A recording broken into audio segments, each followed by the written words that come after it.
Hey guys, welcome back to my channel. Today we'll be doing a graduation look on my beautiful client Gurpreet, and we're doing a soft glam along with some voluminous hair. If you guys want to see how to achieve this look, then just keep on watching.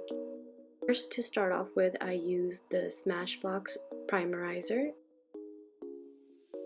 I'm applying Estee Lauder Double Wear Foundation mixed with RCMA Foundation, and I'm doing a lighter coverage just because I don't want it to be too heavy. The event is outdoors, and so you don't want to have too much foundation laying on top of the skin. And as you can see, I just really worked the foundation into the skin and really match your neck just so that it doesn't look too caked on. Applying some concealer underneath the eyes. This is the MAC Pro Longwear concealer, and just buffing that in. And I'm bronzing up her cheekbones, and I don't really want too much of a harsh contour. I just want her to be, like I said, soft glam. So just bronzing her up and adding some blush to add color to her face. This blush is Peaches by MAC, one of my favorites, and like always I'm just highlighting her cheekbones. Now moving on to the eyes, I start off by priming the eyes with MAC Paint Pot in Laying Low, and I love this color because as you can see, it's just covering up any discoloration on the eyes. It's creating like a nice base for our eyeshadow, and I'm just using a soft brown color just to shade the outer corners of the eye. And you can see I'm using circular motion to blend that eyeshadow, and I'm not being too precise with it because I don't want any harsh lines. And I'm using that same exact color and just building up the intensity. Now I'm just taking a dark brown eyeshadow and just lining the top lash line on the outer corner and winging that upwards. Now I'm taking my favorite gold eyeshadow. This is Magic Act by Makeup Geek, and I love this eyeshadow. Look how intense it is. So I'm just placing that on the center of the lid, on the inner corner, and the brow bone. Now I'm taking Inglot Gel Liner in number 77 and lining that with my Anastasia number 3 brush. And I'm not really cutting out this part. I really wanted to show you how I do the wing liner. I first drag it out from the outer corner of the eye towards the brow bone, and then I work my way inwards to the middle of the eye, and then I drag it all the way to the inner corner. As you can see, I love this brush because it makes things so much easier for me when I'm doing a wing liner, and it's just easy to work with when I'm using the Inglot Gel Liner because that gel liner tends to dry up, but this brush helps me drag out that liner as much as I can. And right now I'm just cleaning up the wing just slightly just to sharpen it out even more. I'm filling in the eyebrows with Anastasia Dip Brow Pomade in the color medium brown, and I don't want too sharp of an eyebrow. I just want it to be nicely filled in, going along with the shape of her natural brow, and just making it a little bit more fluffier just to match her eye makeup, which is pretty glam. So we just want the eyebrows to complement the eye makeup but not overpower them. So as you can see, I'm working my way slowly and just building up the intensity of the brow to the point where it really nicely complements and pairs with the eye makeup.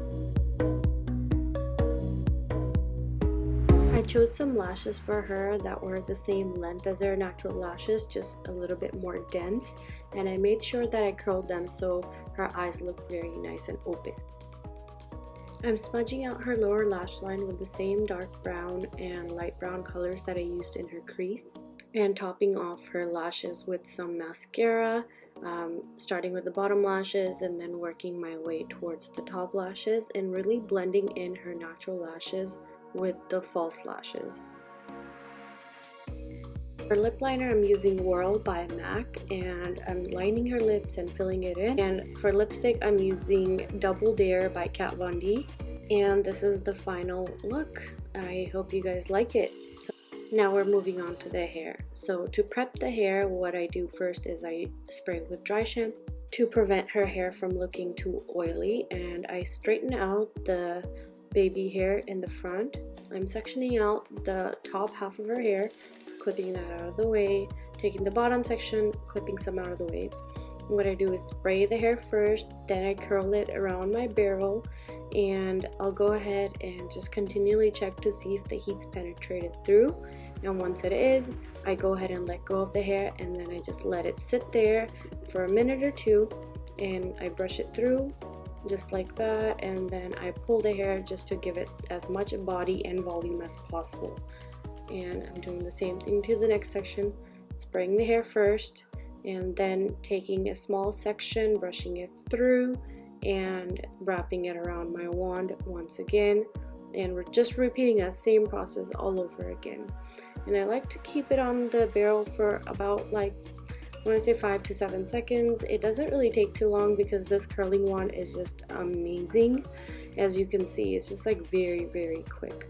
So I curl one section of the hair, then I move over to the next, and then by that time that I reach the other end, the curl at the left end is already cooled down. So that's a little technique that I use just so that I don't have to grab the curl and pull it in my hand and wait all that time.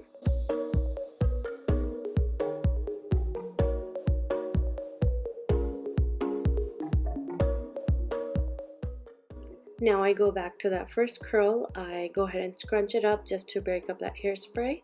Take my comb and just brush it upwards, tease it upwards, not too much, just a little bit, and then I fluff it up again and move some hair to the side. Do the same thing with the second strand, break up the tease, tease it a little bit with my teasing comb, and then pull the hair outwards. As you can see, it's like a very repetitive process, and it takes some getting used to because it seems like you're messing up the hair by pulling it, but I guarantee you it does not mess up the curl. It just helps give it some volume and body. And I'm starting off with spraying the hair, then teasing the hair, brushing it out, and wrapping it around my barrel once more. It's a very repetitive process. It's just that once I get to the top of the hair, I like to tease it to give that extra body near the crown. So same thing again, teasing the root, brushing the hair through, wrapping it around the barrel. And you see I'm working from left to right, so by the time that I'm done with the curl at the right, the curl at the left will be cooled down, and then I go ahead and scrunch that up, break up the hairspray, and take my comb and just brush it slightly through, push up the curl, tease it a little bit, and then spread it out. And I'm not really doing the curls all in the same direction. It's a little bit random just because this is not Hollywood waves or anything, and this is just making curls that are voluminous, just because she has thinner hair and I just want to give her as much volume as possible because we are not working with any extensions at the moment. I'm just repeating the same exact steps, taking the curl, breaking up the hairspray, teasing it again with my comb, and spreading out the hair by pulling the curls. And I like to spread it from the roots as well, just to make sure that tease is evenly spread. Now I'm taking the second to the last section at the top of the hair, breaking that off into 2 or 3 sections depending on how much hair there is. And when in doubt, you guys just keep brushing out the hair. It's going to give you such a nice finish, and people really underestimate that.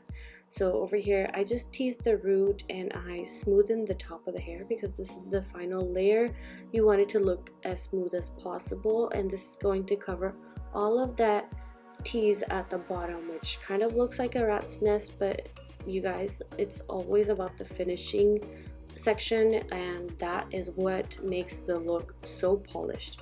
You can already see this is already covering all of that tease at the bottom of the hair. And I'm just spreading that out from the root as well.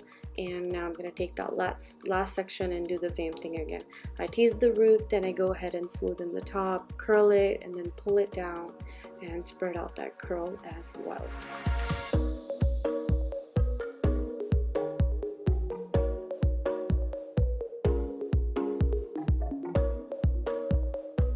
And once I play around with the hair and I like where it's sitting, I'll take my Paul Mitchell Extra Firm Finishing Hairspray and just lock it in wherever it is laying nicely. Now I'm taking that last section from the front, spraying it with dry shampoo just to make sure it's not oily or anything, adding some texture, teasing the top of the hair, and I apologize you guys, this is out of the frame, but I just really wanted to include it just to show you, because this is the most important part. This is the front of the hair, and it makes all the difference in the world. You can have like the perfect hairstyle in the back, and then the front doesn't look good, and then it's all a waste. So you want to make sure that the front looks amazing. So what I do right here is I'll go ahead and tease the 2 sections in the front, and what I do is once I tease them, I'll make sure that it's nice and smooth from the sides, and then I'll go ahead and curl it. So you can see over here I'm just brushing it out as much as possible just so that it looks pretty smooth. Then I take my curling wand and then curl that section as well.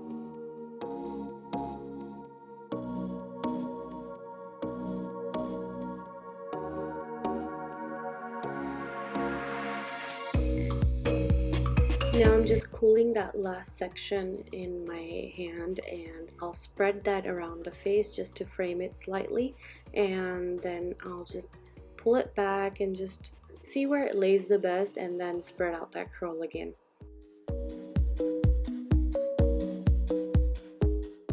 It's all about playing around with the hair, you guys. It's never going to be the same every time you do it, but you want to make sure that firstly it frames the face nicely, and secondly that it lays naturally where it's meant to go.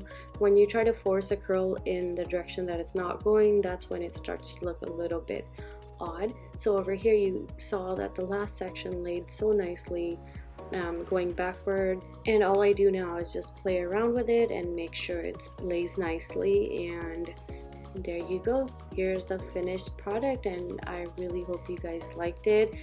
Please leave me a thumbs up and subscribe, and a comment would be greatly appreciated. And until then, see you guys next time.